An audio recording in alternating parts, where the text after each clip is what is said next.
What's up, y'all? Alex Miller from the Eagle, joined by Robert Cessna. We're inside Kyle Field, and after, I don't even know how to describe it. A&M was down 30-3 to South Carolina, and here we are. A&M won 31-30, and they're 10-0 for the first time since 1992. Well, yeah, you could talk forever about this game. You want to talk about the bad Aggie team or the good Aggie team? Because the bad team was really bad. Bad team was really bad, and the good team was really good. So that's just the long and short of it. Well, Mike Elko and the Aggies, they were at a little bit of a loss for words trying to remember the first half, which was very forgetful, and I'm sure they want to erase that from their memory. Let's start with the bad that set up the epic comeback. Cease, it just seemed like coming into this game, A&M definitely had South Carolina overmatched across the board. The way it seemed that South Carolina was going to win this game is if A&M really beat itself, and for the most part, that's exactly what A&M did to find itself in a 27-point hole in that first half. Yeah, I was surprised because I thought A&M was a more physical team. They're playing at home. South Carolina beat them last year. They want to show people how good they are. They were jacked up. I thought they come in, line of scrimmage, they couldn't win. They couldn't run the ball. Marcel Reed looked like he was in a daze. He looked like a deer when you hit headlights. And they couldn't even make a 24-yard field goal. They couldn't catch a ball. Drops hadn't been a problem. I think they probably had 5 or 6 drops today. You name it, they couldn't do it first half. Yeah, I think we all were just sitting up here in the press box, and I'm sure everybody else in the stands just sitting at halftime watching the band going, what is going on? I mean, upsets happen, but you never would have pictured A&M to be in that big of a hole at that point of the game. Yeah, and in retrospect, they can be glad with South Carolina, because South Carolina, once A&M started rolling, they had no answer. There's a reason South Carolina is 1-7 in SEC play. So like I said, depends which way you want to do it. And of course, A&M comes out here feeling real good. The bottom line is, it's like, I don't care what you do in life. If you go in and you're playing poker and you lose 10 hands in a row, but you win 10 times the amount of money in the 11th hand, you leave, man, you feel great. Yeah, and A&M felt like they really hit a blackjack there in that second half. Reed was just a totally different guy. 16-20, almost had 300 yards.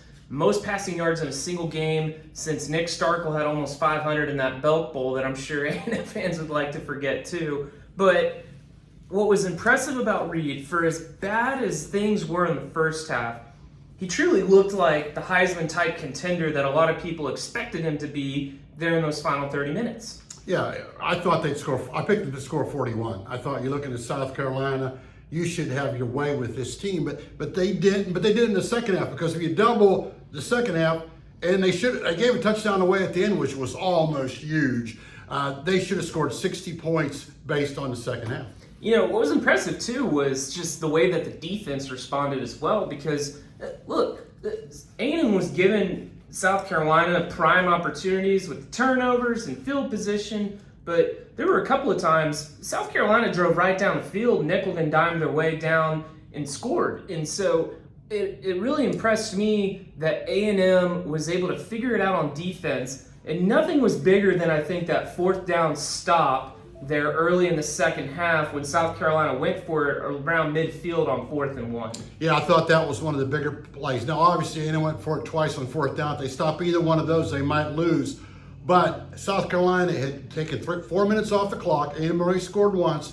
Even if they just pick up the first down, they get 2 more minutes. Bad play call. They just run it right into the line. And you're right, Alex, we need to emphasize the defense was screwing up too in the first half. They weren't doing anything. It wasn't just the offense, because the defense, they were running all over. South Carolina only averages 100 yards rushing, and they running the ball really well. It was a team effort. Elko talks about complimentary.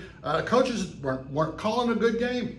I thought it was interesting, though, talking with Elko and the players afterward, nobody seemed panicked from their opinion in the locker room there at halftime, which you kind of think, you're down 27 points, like nothing crazy's being said, nothing happened. A&M kept its cool, and they played cool as a cucumber in the second half. They had to play almost perfect football, and for the most part, they almost did.